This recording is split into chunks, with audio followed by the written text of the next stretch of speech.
राम राम. अबीस होममध्ये आपले खूप खूप स्वागत आहे. आज आपण जगातील सर्वात सोपी पद्धतीने कोथिंबीरीची वडी कशी करावी ती पाहणार आहोत. कोथिंबीर वडी बघा किती छान कुरकुरीत झाली आहे. मुख्य म्हणजे कोथिंबीर वडीचं मिश्रण न वाफवता केलेली ही आहे, कारण बऱ्याच जणांना वडीचे रोल वाफवून वडी कापताना अवघड पडते, वडीचा चुरा होतो, अशा अनेक प्रॉब्लेम येतात. म्हणून थोडी वेगळ्या पद्धतीने बेसन पीठ न वापरता फक्त ज्वारीचं पीठ वापरून ग्लुटेन फ्री कोथिंबीरीची वडी केलेली आहे. पण ही वडी चवीला मात्र आपल्या पारंपरिक कोथिंबीर वडीच्याच चवीची होते. आणि मुख्य म्हणजे घरात कोणालाही कळत नाही की यात बेसन पीठच्या ऐवजी आपण ज्वारीचं पीठ वापरलेलं आहे आणि न वाफवता केलेली ही रेसिपी आहे. इतकी सोपी आहे, चालता बोलता करता येईल. तर कोथिंबीर वडी बनवण्यासाठी इथे मी एक मोठी जुडी कोथिंबीरीची घेतलेली आहे. मुळा काढून बऱ्यापैकी निवडून घेतलेली आहे. यामध्ये जर पिवळे पानं वगैरे असतील तर ते आपल्याला काढून घ्यायचे आहे.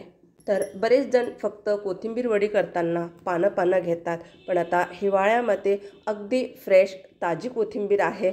आणि या ज्या कोथिंबीरच्या काड्या असतात यामध्ये फायबर खूप असतं, त्यामुळे ह्या काड्या अगदी कोवळ्या मी काढलेल्या नाही आहे. तुम्हाला आवडत नसतील तर तुम्ही काढल्या तरी चालतील. कोथिंबीर 2 पाण्याने स्वच्छ धुवून घेऊ.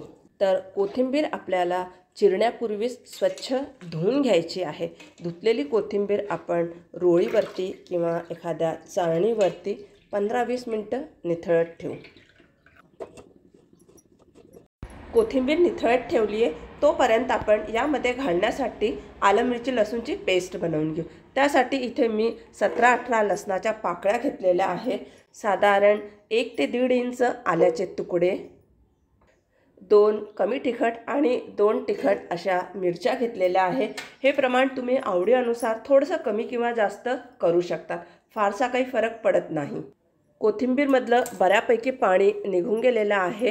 थोडंसं पाणी राहिलं तरी चालेल, पण फारसं पाणी नको राहायला. आता आपल्याला जितकी बारीक कोथिंबीर चिरता येईल तितकी आपण बारीक चिरून घेऊ. तुम्हाला मोठे देठ वाटत असतील तर ते तुम्ही काढले तरी चालतील. तर कोथिंबीर इथे मी बारीक चिरून घेतलेली आहे. इथे मी 1 कप भरून ज्वारीचं पीठ घेतलेलं आहे. बेसन किंवा इतर कुठलंही पीठ घालायचं नाही आहे. बारीक केलेली आलं लसूण मिरचीची पेस्ट घालून 1 छोटी वाटी भरून तीळ, म्हणजे साधारण पोहे खायचे 2 ते 3 चमचे इथे मी तीळ घेतलेले आहे. त्यानंतर 1 चमचा लाल तिखट आणि अर्धा चमचा हळद घेतलेली आहे, ती घालू. चवीपुरतं मीठ घालू. मीठ आपल्याला कमी घालायचं. जरी आपल्याला हे आत्ता खूप दिसत असणार, पण आपण पीठ मळल्यानंतर याचा गोळा अगदी कमी होऊन जातो. त्यानंतर आपण छान सगळे जिन्नस व्यवस्थित कोथिंबीरमध्ये मिक्स करून घेऊ. हाताने अशा प्रकारे आपल्याला हे चोळायचं आहे, म्हणजे त्या कोथिंबीरीला पाणी देखील सुटेल. कोथिंबीर थोडं जास्त वेळ निथळत ठेवल्या गेली, त्यामुळे यातलं सगळं पाणी निघून गेलं आणि कोथिंबीर थोडीशी किंचित कोरडी देखील झालेली होती. त्यामुळे यामध्ये आपण गरजेनुसार थोडं पाणी घालू. पाणी खूप नाही घालायचं आहे, फक्त थोडंसं घालून मळून घेऊ. पाणी घालताना अगदी थोडं घालावं. जास्त घातलं तर हे सैल होऊन जाईल. तर हे बघा, अशा प्रकारे आपल्याला थोडा घट्टसर गोळा करून घ्यायचा आहे, पण खूपही घट्ट नाही करायचा आहे, नाही तर वड्यांना तडे जातात आणि खूपही सैल नाही ठेवायचा.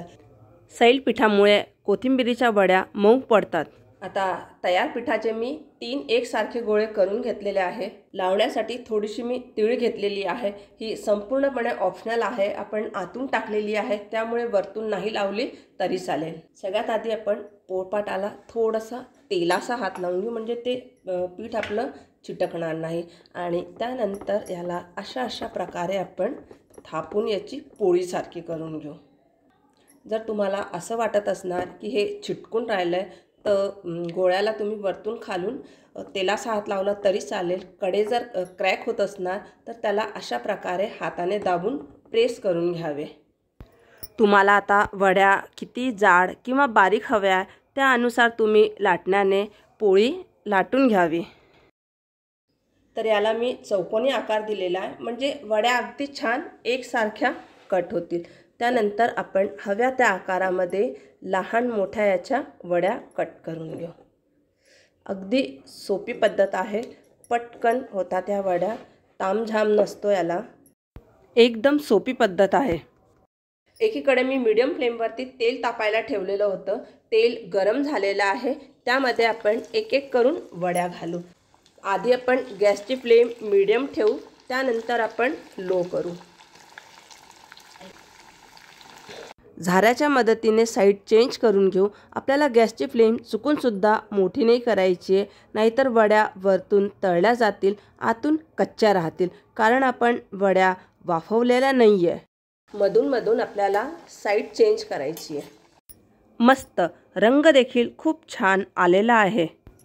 आलटून पालटून सोनेरी रंग येईपर्यंत वड्या आपण तळून घेऊ। साधारण 5 ते 6 मिनिटे लो टू मीडियम फ्लेमवर मी वड्या तळून घेतल्या आहे। तळलेल्या वड्या आपण एका दुसऱ्या झाऱ्यावर काढून निथळून घेऊ, म्हणजे जितकं एक्स्ट्रा तेल आहे ते सगळं निघून जाईल। तळलेल्या वड्या आपण एका ताटात काढून घेऊ। अशाच प्रकारे आपण सगळ्या वड्या लाटून सोनेरी रंग येईपर्यंत तळून घेऊ। तर या पद्धतीने कोथिंबीर वडी केल्यास घरातील सगळे कौतुक करतील। तयार आहे सोप्या पद्धतीने बनवलेल्या कुरकुरीत कोथिंबीर वड्या। रेसिपी आवडल्यास लाईक शेअर कमेंट करायला विसरू नका। चॅनलवर नवीन असणार तर चॅनलला सबस्क्राईब केल्यानंतर बेल आयकॉन दाबायला विसरू नका, म्हणजे येणाऱ्या व्हिडिओजचे नवीन नोटिफिकेशन सगळ्यात आधी आपल्याला मिळतील। पुन्हा भेटूया एका नवीन व्हिडिओसोबत, तोपर्यंत स्वस्त रहा आणि मस्त रहा। धन्यवाद।